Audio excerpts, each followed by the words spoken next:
it's your buddy Peace and Harmony with you here today. We're going to focus in on an awesome topic, and that is, what does it mean to have your body living in the past? When we talk about really working through a narcissistic, wounding relationship, we're talking about being in a relationship or being in a relationship dynamic with someone who has invalidated somebody.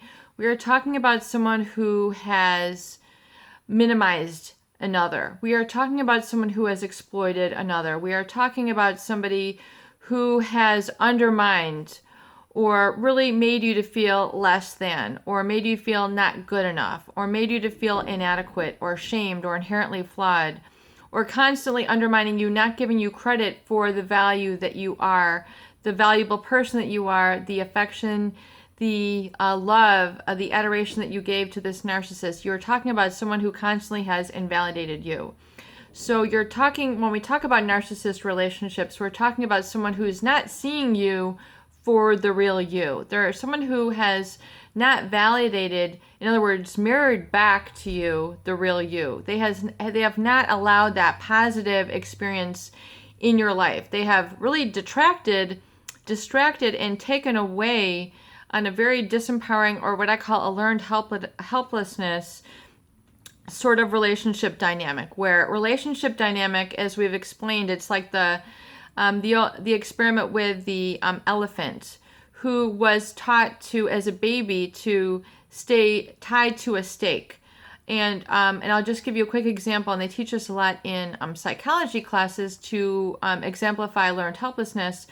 But if there's a study done, and this is training, and I'm not sure if it's in India or in Thailand or where they train this, but there's an example with a baby elephant. Okay, if you can imagine a baby elephant who was tied with a rope along their foot to a stake in the ground. So every time the baby would try to walk away, it would keep it stuck, and basically it would not allow it to move. So every time the baby elephant would try to move to go away, to pull up grass or water, from outside of that, 9 feet or 10 feet meters away from that stake, it would get stuck. And so so the baby, wanting to explore, wanting to roam, wanting to go and, be free, would keep getting stuck. And it would learn to just stay very close to that stake, to keep it ensnared, to keep it tied up. And then basically the elephant then learns to be stuck in that small little area, that small little circumference of around that stake, wherever it could walk. And so then eventually the elephant trainer can take off that rope, and the elephant will never leave that 9-meter circumference or 9-foot circumference, around that stake, because it's learned in its peripheral vision and in its emotional network, in its neural network, that it can only go so far. It can only walk so far. And so they can take the rope off, and the elephant has learned to just stay right in that post. So they have basically trained it to be stuck. And I oftentimes equate a relationship with a narcissist to be almost the same way. You are trained to be stuck. You are trained to be less than. You are trained to be always in relationship to this person in a negative evaluation sort of dynamic, where you are constantly like a measuring stick, always going to measure up less than this person. So this creates a lot of anger. This creates a lot of hostility. This creates a lot of negative feeling, and sort of feeling of failure, and feeling of negative, negativity, and negative self-esteem, depression, anxiety, worry, fear, within shame within this person. And they feel that they are basically now trained, now programmed, now they've memorized this feeling, reinforced this feeling of feeling less than, self-doubt. They have been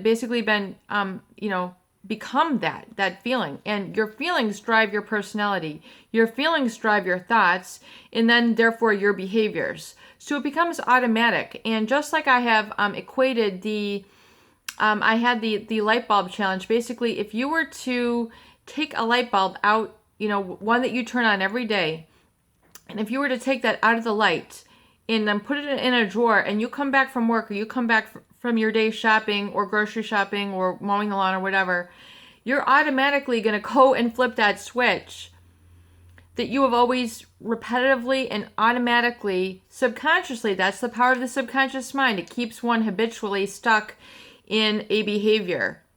It keeps somebody stuck in a way of feeling. It keeps somebody stuck in the way of habitually thinking and habitually feeling. So it's like an automatic feeling. You become what Dr. Joe Dispenza calls addicted to the feeling, or you're basically, you're hardwired. So that is the power of the subconscious mind. So really, when we look at the relationships with a narcissist, you are in essence hardwired to feel less than. You are hardwired to feel, stuck like that baby elephant. And so you have to realize that that is subconsciously, automatically, without your conscious awareness, how you're negatively evaluating yourself and what you're allowing yourself to feel and do and go and be and become and earn and eat and sleep and go and have and become professionally, become in relationships, become in your free time. I mean, that is what's driving you. And so, as Dr. Joe Dispenza so aptly says, basically your body is living in the past. When you are constantly living according to and dictated by the feelings that this narcissist created or basically caused or created within your life. So now the goal, of course, because if that's where the wound is, then that's where the healing has to take place. And that is in conscious awareness. Basically, just the awareness, the consciousness, basically, which is a state of being, which is acknowledging that this was how that was a cause in your life that caused you to feel this way. And so once you get to that state of cause, you can now, within your conscious awareness, get in and become a new cause for a new feeling in your life. And you override that negative feeling. You override it. You become the cause for your future. And so once you get into that awareness, you realize that, okay, peace and harmony, I need to now become the cause of my future and be liberated and take a step out of that 9-meter circle, that 10-meter circle. And I now need to go and step. And even though I've been trained to feel negatively about myself, even though I've been trained and memorized to feel less than, I'm going to go take that one little step out and I'm going to feel what it feels like. I'm going to go and feel something new. I'm going to imagine for my future. I have such a clear intention now of what I want, even if it's just to be free, even if it's just I am, even it can start that simple. I'm going to start there, peace and harmony, and I'm going to start and be in the I am, in that free little space. And I'm going to give myself a chance to feel that and allow the positive energy to come into me and allow to feel what it feels like to feel safe. Or I'm going to allow myself to feel what it feels like to feel good enough. I'm going to feel what it feels like to be independent and autonomous and on my own. And then I'm going to allow myself to feel love and acceptance and awe of nature or space or the plant kingdom or the animal kingdom or the water kingdom. I'm going to allow myself to feel that awesomeness and love and feel that strength and allow myself to heal on that conscious level. And I'm always going to be going forward now. And I'm going to now give my body a chance to live in the future. And I'm going to feel that future right now in this moment. So I'm now allowing myself to have a vision of what I want in my future. So my list of 10 or 20 things that I want to do, be, and have, if I weren't so unempowered, disempowered by the negative thoughts that was caused by this person, I'm removing that cause now. And I'm now outside of that 9-meter, 9-foot circle. And I'm now outside of that little circumference. And I'm now experiencing that freedom and where it can take me. And I'm now going to feel it. I'm now going to begin to verbalize it. And I'm now going to behave in it. I'm now going to create that positive for me. And that positive for me looks uniquely for me according to alignment with my heart, my mind, my spirit, with what I want to have, what I want to feel, what I want to behave, what I want to experience, where I want to go, and what I want to see. So maybe you want to do, a tour of different churches and feel what it feels like to take all that in. Or maybe you just want to go wading in a creek and feel what it's like just to go into some little tiny corner of the world and feel what it feels like to go knee deep into just a little creek off the road. Or to go deep sea fishing where you've never been out that far before and see if you can catch an award-winning fish, or if you can go to an incredible national park and go diamond hunting. There's diamond mines where you can go. There's all sorts of places that you can go and experience. Maybe you want to go to a coral reef and begin to look at them with magnifying glass, or find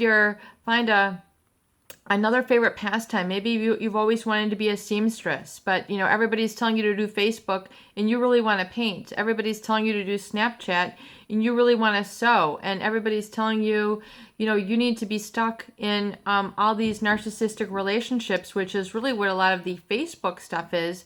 It's just, I like you, I like you, I like you, I like you, but what about you? What about you filling your time with new feelings and experiences rather than a high maintenance Facebook? Maybe you could be going out and producing something for yourself. It could be a new recipe. It could be, exploring a whole new part of your your relationship with yourself, which you never knew you have. Maybe you wanted to become a volunteer and help disadvantaged people, or read to the blind, or do something which expands your experience and your sense of I amness. And again, I'm going to ask this of you right now. If you can get out a piece of paper and just write out, 1 through 20 right now, and just write 1 through 20 and give yourself enough space between the 1 through 20. So you can really, have, not just give myself half a, corner of, if I can only not give myself, 1/4 of a page for my dreams. Are your dreams really only 2 inches by 2 inches? Give yourself a chance now to write on this piece of paper. If I weren't so limited by these negative feelings, I would really love to feel. I would really love to be. I would really love to become and fill in the blanks. I would really love to become a jeweler. And if you wanted to become a jeweler, maybe you just want to look at jewelry. Maybe you want to design jewelry. Maybe you want to go to a craft, maybe you want to develop some crafts, or maybe I would really love to cook, or I would really love to rock climb, or I would really love to work in wood. I would really love to build, a deck or a deck chair. I would really love to build a table I would love to do iron work and work in wood and iron. I would really like to work in ceramics. I would like to work in textiles. I would like to work in silk. I would like to silk print. I would like to work in felt. I would just like to do patchwork. I would love to do quilting. I would love to be a master gardener. I would like to repaint my house. These are things I would like to feel what it feels like to have colored walls rather than cream or beige. I would love to stencil. I would like to get some new cookware. What are some different things that you would love to feel and have that you've always wanted to feel but you've been procrastinating? Combine this with your list that you have created before with the 20 things that you've been procrastinating on, and start knocking those off your list and give yourself a chance to feel and memorize a new set of feelings, which is for you in your future, and allow this to manifest and allow life to give you some sign that it's working for you in your life. Ask life to give you one little glimmer, one little sign to let you know that your future is meant for you and a new sort of feeling vibration that is out there for you.